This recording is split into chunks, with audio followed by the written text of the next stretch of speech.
G'day everyone, it's Matt Dawn from Lawnporn. Get your lawn on. Today's video we're going to have a look at the Mammotion Luba 2X.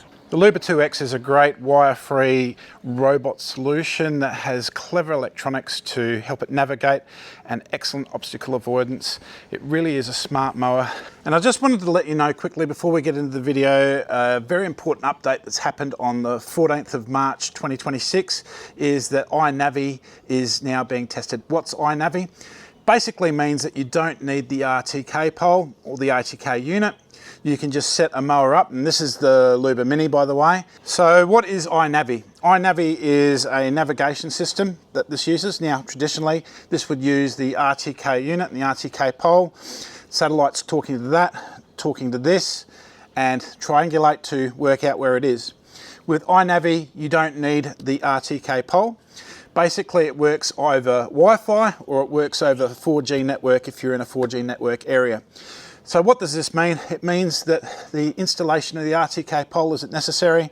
So it is really getting simple, and this is why it's such a significant update, is that you've got the base station, the mower, and off you go. What mowers is it going to work for in the current Mammotion system?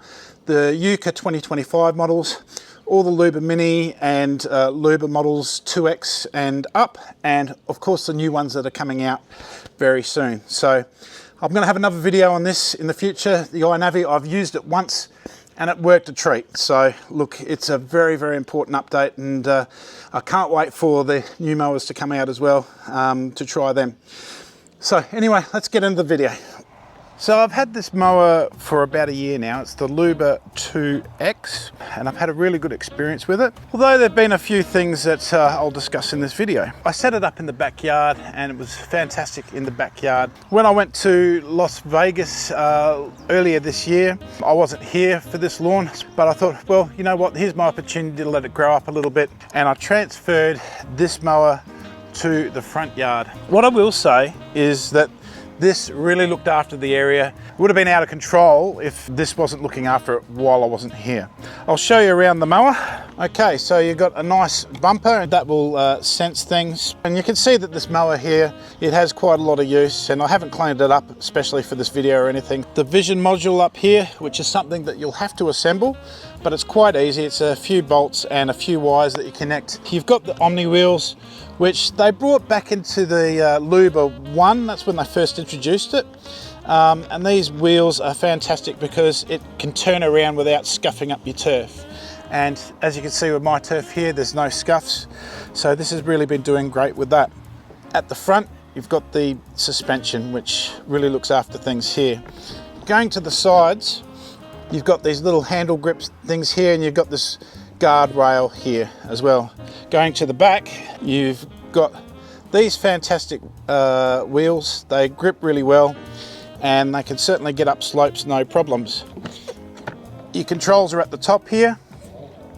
You've also got, and I forgot to mention it, you've got some sensors all around here, and they sense distance to keep the robot going safely. Underneath, this is where it really is the business. You've got the dual disc set up here, and you can see mine's quite dirty and probably needs a change of blades soon, I would say. So that's going to really cut through the area quite well. Setup is really quite easy as well. It's the base station, the RTK unit, which you need to add the RTK unit to the app. The app guides you how to do this. That will have updates from time to time, but you get notified by that, and that's easy. And then you've got the mower itself. You hook it up to power, you put the mower into the charger, and then just follow the guidelines, add the mower. It all adds up pretty easy. You've got to connect to Wi-Fi, you connect via Bluetooth, all through the app. Like I said, it's all guided. And then you've got the option of mapping your areas. You can map via auto mapping, which I found this to do really well. But if you really want to get to the nitty-gritty, the manual mapping really is the go. And that's quite easy to do just by using the app. And it's got two virtual joysticks, which you just adjust and go around, and it's really, really easy. When you get a robot mower, and you know, everybody likes to think it's just boom, I can get straight into it and set it up within, 20 minutes, and it's going to do everything for me, and I never have to look after it again. It's just going to mow the lawn for me, and there's going to be no problems. That is a bit of a high expectation. Although the drop and mow style method of these mowers is getting better and the AI in these is fantastic, you really do have to realize is that you will get some quirks. So the one negative, and it's a very minor negative, that I found with this mower using it over the year was actually the base station. The base station doesn't cover the front wheels. So depending on the way you do your installation, those front wheels will divot after time and the mower will start leaning a certain way, and then it's not even and flat. See, it's finally done it. I've finally caught it. See how it went charging and now it's moving forward? It's because these little divots here over time make the mower just like lean forward and it will just jump out of the mowing area. So that's something that you'll have to pay attention to. These base stations need to be an even and flat installation. Look, it's not a problem if you've got a concrete area or whatever, but you just got to be mindful of it. And really, apart from the setup quirks that you get and learning the system, and your mower learning the lawn area and your areas and navigating it all and just getting it just right so there's no quirks to it, which doesn't take that long. Just be mindful of the base station, because after time those wheels will divot and then the mower keeps going in and out, in and out. It's quite funny to watch. But yeah, basically apart from that, that's the only quirk that I really found with this mower and the only negative that I can really bring up. This is currently available. There is a Luba 3 coming soon, but this is very, very similar to this, and you might want to consider this if you're in the market right now to get into it. I'll put some links in the description. The Luba 2X mows very close to the edge. I was quite impressed with it, but just seemingly for some reason, some little areas it just left a little bit of a gap. So not too much of a bad point there, but it is worth noting. Generally, it's quite all right and really does the business, that's for sure. The general mowing is very precise and you've got lots of options to mow it in any which way that you really want to, and it just does a fantastic methodical job. Obstacle avoidance is a great feature of this mower, and it is very well done in its AI architecture and its systems to avoid obstacles. On leaf such as couch, it does quite well, and even with thicker leaf and more thick lawns such as Kikuyu, buffalo, that kind of thing. I deliberately let this area sort of go a little bit so it's got a bit more of a hard environment to mow, and it's a little bit up and down. And look at the cut that it leaves. It just is so methodical and just leaves a beautiful cut. Shot here is post to dethatch, that's why it's looking a little bit yellow. But again, this shows you just how methodical and purposeful this mower is and how it goes about mowing. So now let's have a look on how we would go about adding another area. We're going to go into the Luba 2X. So what I'm going to go into is manual, and you see I've got these two virtual joysticks. So when you push that out, you can do it by manual operation or automatic to go out. So I want to do it by manual. All right, so let's go to our area. So you have to link the two areas up with a path, but the path comes after you've done the area. So this will be quite the test for this mower, and I know this mower very well, it's going to do it easily, but I'm just going to do it to show you anyway. This section here has no RTK, so we'll see how it goes.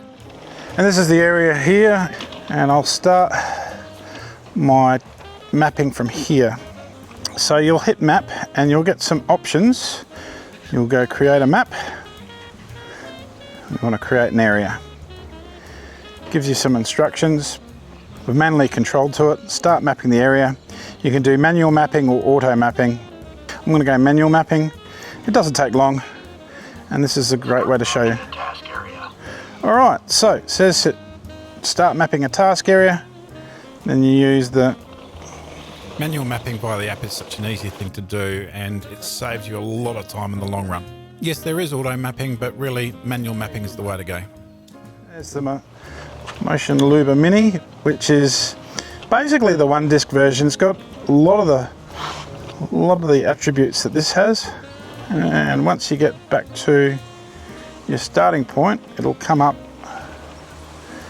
and it will ask you to save.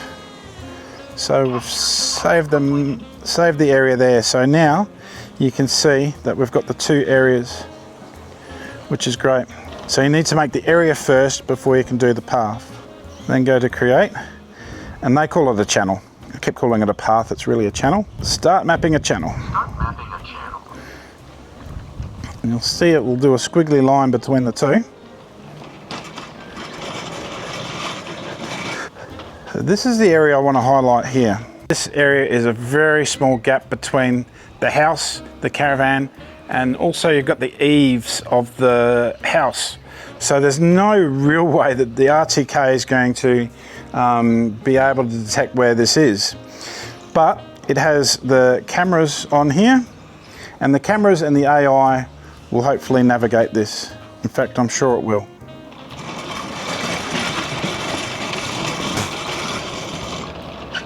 There we go. So it recognises now that it's in area 1. So the two areas are go. So we go save, and we now have a channel. All right, we'll go back to the charging station, and then we'll do a mow of area 2 from the charging station. So you see here, we've got area 1, which is our front, area 2. So we want to mow area 2. Confirm. 25mm cutting height, which is the lowest that will go. You can go up if you want to, right up to 70, but we'll go to 25. That's cool. And that will be 43 square meters. That'll take 20 minutes. It'll do the 3 outer paths first, and then it will go up, down, up, down, up, down. But I might do a cross section on this one. So cutting path mode. Here we go, cross check. That's what we want. Awesome. So you can go back and so you can see that's exactly what I want with the chessboard, and you can change that angle as much as you want. That's going to take 31 minutes to mow because I've sort of doubled up on the mowing. I've got it at 25mm, so let's see how we go. We'll start. It does a check, so it's the robot self-checking. The front bumper's fine. The robot is being seen on the RTK. The battery is enough for the area, and the 3D vision status is a go. All right, let's go. Okay, it's navigating this area. It's using its 3D vision. It's also using the sensors there to note the distance. So fantastic there. So this one compared to the one with the new Luba 3, obviously there's some battery gains, there's some efficiency gains. The cutting deck's a little bit different to not get clogs, but this doesn't really get clogs anyway. And you're using a 360-degree LiDAR, which is really effective for very complex yards that have got a lot going on, a lot of changes of introducing people and animals and different sorts of things into the environment. It'll pick it up really quickly on the fly, on the go. This is no slouch though, so definitely consider this. So here's the real test, eh? Will it make it? I mean, there's no RTK here. It is just navigating it, isn't it? So great. Admittedly, this is a very small gap, but other mowers that I've tested just can't negotiate that, so that's quite interesting. And there it is. It's made it. Mammotion have a very solid and reliable app, and also a very solid and reliable system here with the 2X. Adding areas is very easy, and you can see straight out the bat it is working straight away. Just so simple. It's really, really good. So once it's done, it says goodbye to its little mate, the Luba Mini there, which usually looks after the backyard. And will it negotiate this section? Yes, it will. It'll get all the way back to the lawn. I'll go around this little corner here. It just reads it, no problems whatsoever. Onto area 1, and then onto going to charge. It really is a fantastic system, and you can't go wrong with the Luba 2X, that's for sure. Start charging. Thanks for all the responses of people wanting the mowers that I've used, and after I've reviewed them and everything else. I gave this to my friend Beth and Brenton. They really love it. It's done such a fantastic job of their lawn. It works really well. You've seen this lawn in previous videos before, but I thought this was the perfect mower for them. So the Luba 2X, that's going to be succeeded by the Luba 3 soon, but it is a solid mower. It's solved most of the issues that these mowers have. Namely the water ingress, also things like the clogging and stuff like that. So it's really, really solid, and it is also iNavi applicable as well if you want to get an iNavi system going, and that should be early April that's available in Australia. So really good news there. I've really enjoyed doing this video, and if you would like to help me out for free, be sure to like and subscribe. That'll help me grow. It means so much to this channel, and thank you very much for watching today. Get your lawn on.